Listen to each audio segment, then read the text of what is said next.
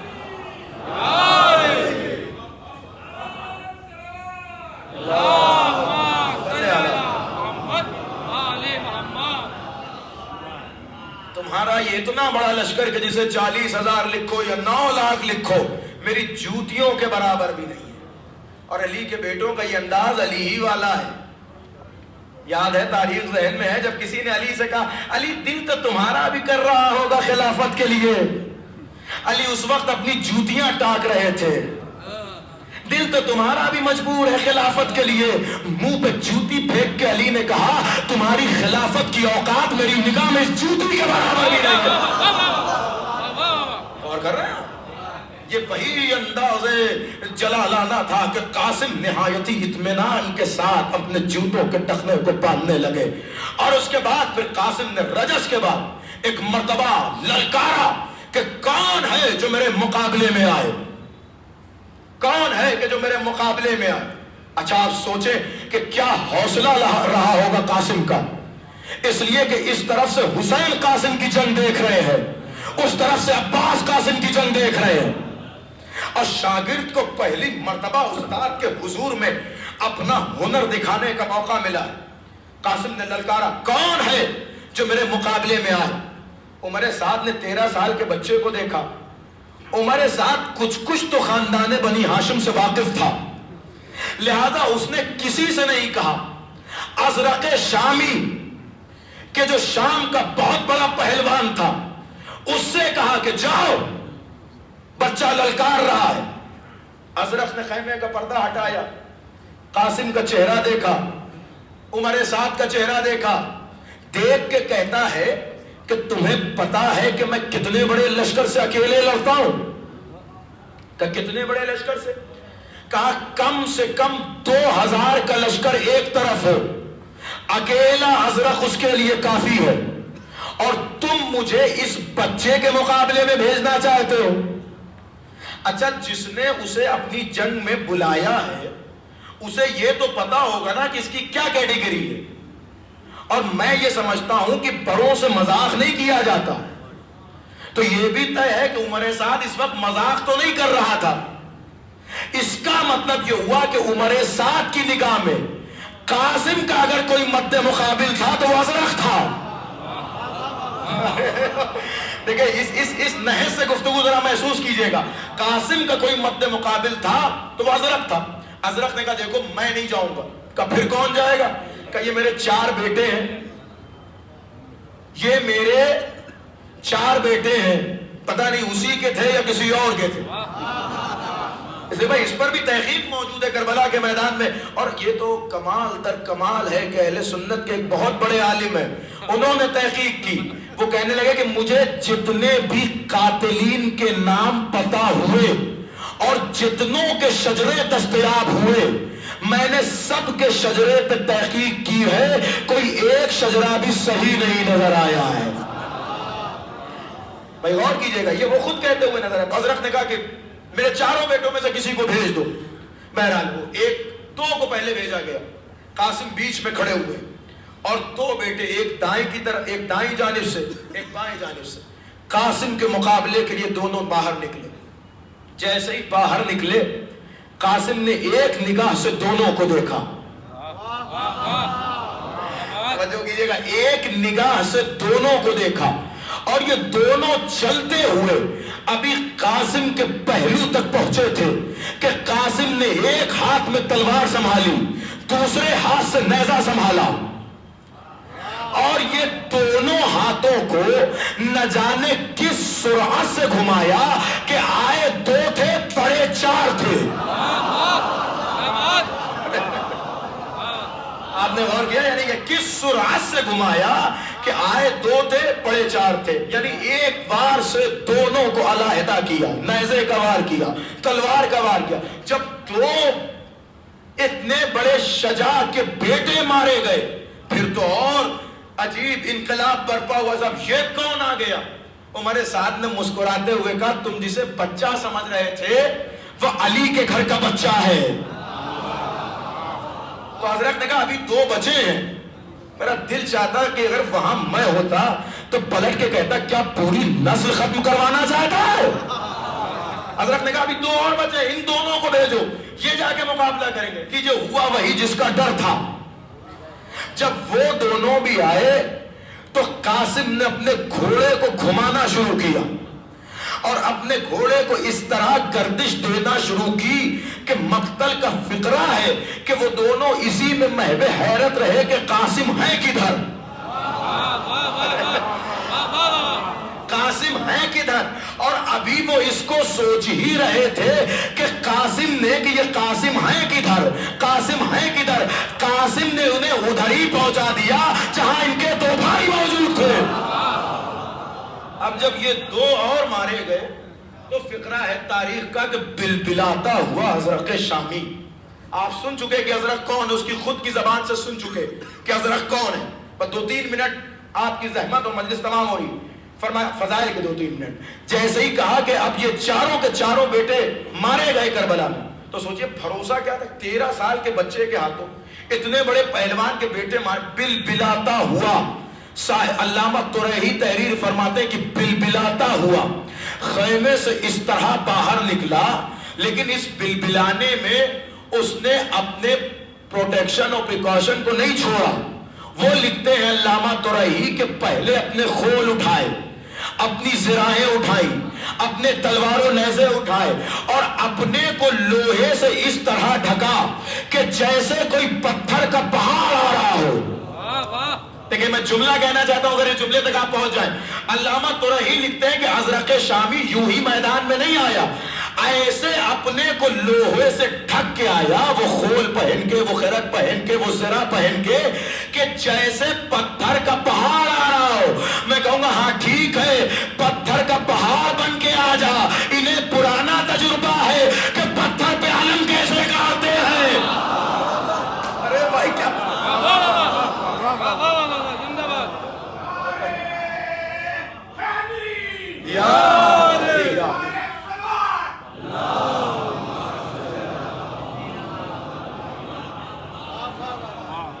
انہیں پرانا تجربہ ہے کہ پتھر پہ علم کیسے گاڑتے ہیں۔ آنے کے بعد بلبلاتا ہوا کہتا ہے او جوان، تو نے میری نسل کو تباہ کر دیا، ویسے بھی اس نسل کا کیا فائدہ جو بغض علی میں پروان چڑھے، تو نے میری نسل کو برباد کر دیا، میں تجھے زندہ نہیں چھوڑوں گا۔ قاسم نے مسکراتے ہوئے اس کے بیٹے کی تلوار اٹھائی۔ دیکھیں یہ بھی حرب جنگ ہے، اس کے بیٹے کی تلوار اٹھائی۔ یہ کیا تھا؟ یہ اور جذبہ اور جوش دلانا چاہتے تھے قاسم۔ اور جب اس کے بیٹے کی تلوار لہرائی تو وہ پلٹ کے کہتا ہے کہ یہ تو میرے بیٹے کی تلوار ہے۔ قاسم نے مسکراتے ہوئے کہا پریشان نہ ہو، تمہیں بھی وہی بھیج رہا ہوں جہاں تمہارے بیٹوں کو بھیجا ہے۔ ارے بھائی اور کیجئے گا، توجہ کیجئے گا، یہ ایک ایک جملے لکھے ہوئے جو میں پڑھ رہا ہوں آپ کے درمیان، علامہ طریحی کا مقتل پڑھیں تو یہ سارے جملات آپ کو ملیں گے۔ جیسے ہی قاسم نے کہا پریشان نہ ہو، دروازہ جنت پر، دروازہ جہنم پر تمہارے بیٹے تمہارا انتظار کر رہے ہیں، یہ انتظار بہت جلدی ختم ہونے والا ہے۔ اس نے بلبلا کے قاسم پر نیزے کا حملہ کیا۔ قاسم نے اپنے نیزے کو نیزے سے ٹکرایا، اور نیزے کا نیزے سے ٹکرانا تھا کہ اس کے نیزے کا وار خطا کیا اور قاسم کے دائیں جانب جا کر نیزہ گرا۔ جب یہ نیزہ خطا ہوا تو تھا تو بہادر، تو اس نے دوسرا نیزہ قاسم پہ نہیں مارا، دوسرا نیزہ قاسم کے گھوڑے پہ مارا، قاسم کے رہوار پہ مارا۔ یہ کیا تھا کہ قاسم ہے چھوٹے، رہوار اچھلے گا قاسم گر جائیں گے، لیکن اسے کیا پتا کہ یہ سن میں چھوٹے ہیں تو عباس کے شاگرد۔ جیسے ہی اس نے نیزہ رہوار پہ مارا، قاسم نے ایک بہترین چھلانگ لگائی اور رہوار کے گرنے سے پہلے گھوڑے سے اترتے نظر آئے، اور گھوڑے سے اترنے کے بعد اب جب عباس نے یہ منظر دیکھا، حسین نے یہ منظر دیکھا کہ وہ سوار ہے، قاسم پیادہ ہے، حسین نے عباس کو اشارہ کیا، عباس قاسم کے لیے گھوڑا بھیجا جائے۔ اس کو کہتے ہیں داد۔ کتنا خوش نصیب ہوگا وہ شاگرد کہ جس کے لیے استاد مسند لے کے آ رہا ہو۔ عباس اس گھوڑے کو مقتل کی طرف دوڑاتے ہوئے پہنچے، جتنی دیر میں ارزخ کو قاسم نے سنبھال رکھا تھا، اور اس گھوڑے کا پہنچنا تھا کہ لمحوں میں قاسم دوبارہ پشت فرس پہ سوار ہوئے، دوبارہ پشت فرس پہ سوار ہوئے، اور پھر ایک نیزے کا حملہ قاسم کی طرف ہوا۔ قاسم نے اپنی پشت کو گھوڑے کی پشت سے ملایا اور وہ نیزہ قاسم کے سر کا طواف کرتا ہوا نکل گیا۔ اس کے بعد قاسم نے اس سے کہا کہ کیا مجھ جیسے پہ وار کرتا ہے، ذرا دیکھ میں اب تیرا حال کیا کرتا ہوں۔ جب اس بچے کا یہ جذبہ حضرت نے دیکھا، وہ پریشان ہو گیا اور کہتا، قاسم نے کہا ذرا اپنی کمر کی طرف دیکھ، میں اسی کمر کو دیکھنا چاہتا ہوں۔ ابھی قاسم کے منہ سے یہ جملہ نکلا تھا کہ دوران جنگ اس کے حواس باختہ ہوئے اس نے کمر کی طرف دیکھنا شروع کیا۔ قاسم نے گھوڑا لہراتے ہوئے اپنی تلوار نکالی اور تلوار نکال کر اپنے اسم کو بامسمہ کرتے ہوئے ایک مرتبہ اس کی کمر پہ زر لگائی، آدھا ازرق ادھر گرا، آدھا ازرق ادھر۔ آئے ہائے ہائے،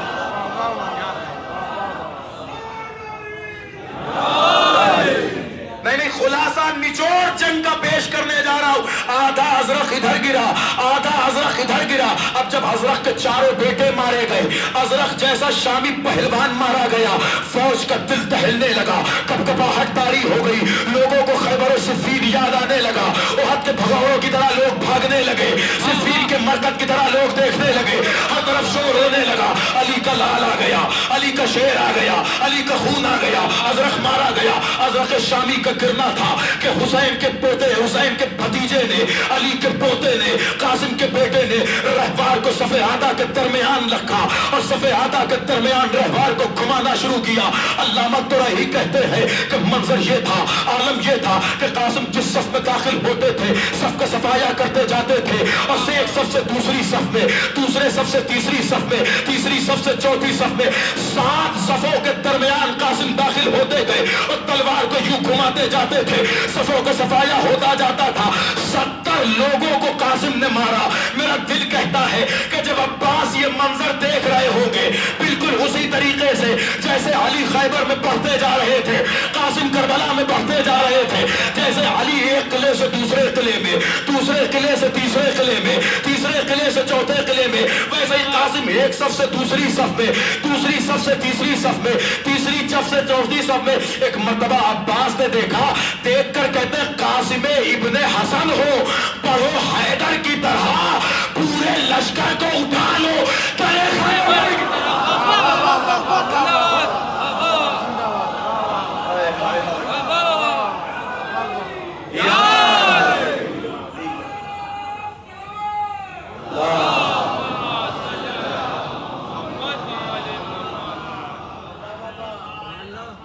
قاسم ابن حسن ہو، پڑھو حیدر کی طرح، پورے لشکر کو اٹھا لو در خیبر کی طرح۔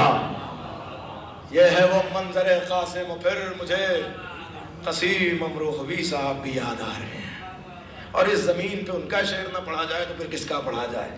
وہ خود کہتے ہوئے نظر آئے کہ نور پابند سنو سال نہیں ہو سکتا۔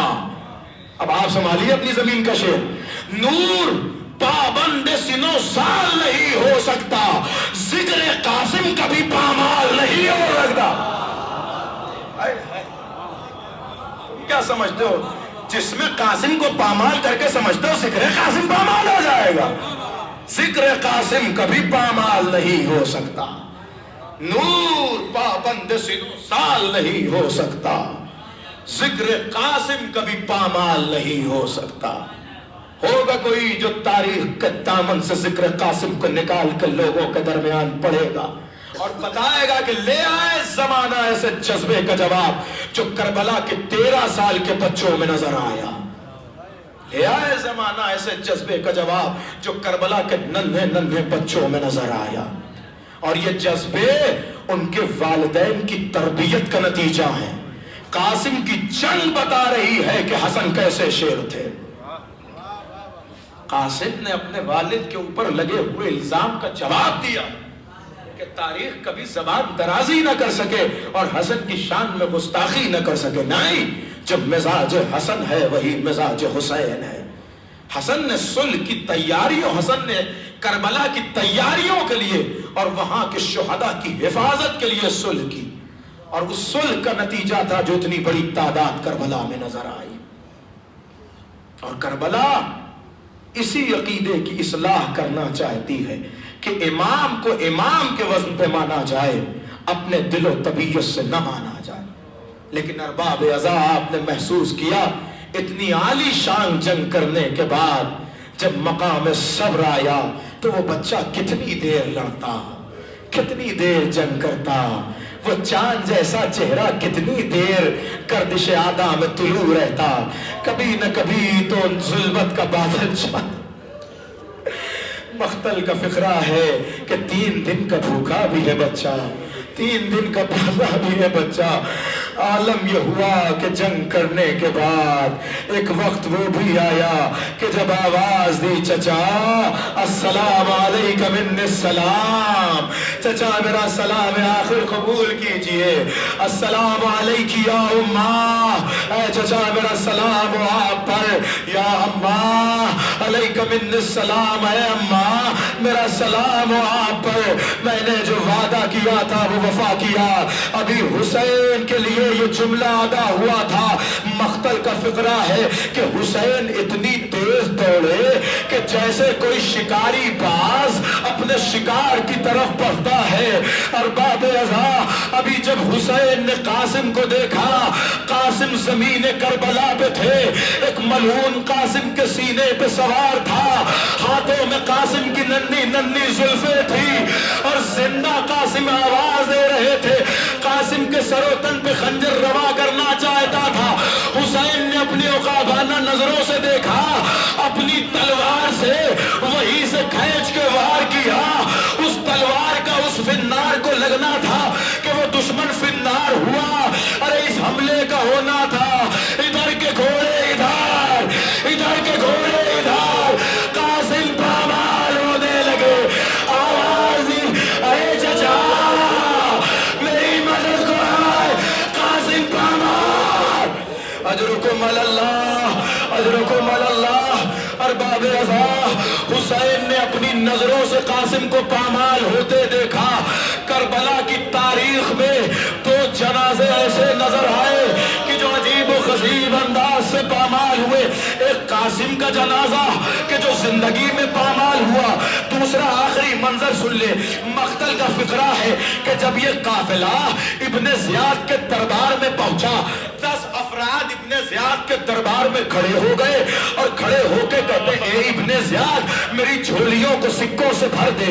ابن زیاد کہتا ہے کیوں، تم نے ایسا کیا کیا ہے؟ وہ کہتے ہیں ہم نے کربلا میں بہت بڑا کام کیا ہے. کہا کیا کیا؟ کیا حسین کا سر کاٹا؟ کہا نہیں نہیں. کہا اکبر کو نیزہ مارا؟ کہا نہیں نہیں. کہا اصغر کا سر قلم کیا؟ کہا نہیں نہیں. کہا قاسم کو پامال کیا؟ کہا نہیں نہیں. کہا پھر تم نے کربلا میں کیا کیا ہے جو اتنا بڑا انعام مانگ رہے ہو؟ وہ 10 کے 10 یک زبان ہو کے کہتے ہیں قد رززنا صدر الحسین، اے ابن زیاد ہم نے حسین کے سینے کی ہڈیاں توڑ ڈالی. جملہ سنے ارباب عزا، وہ خود کہتے ہیں قد رززنا صدر الحسین، ہم نے حسین کے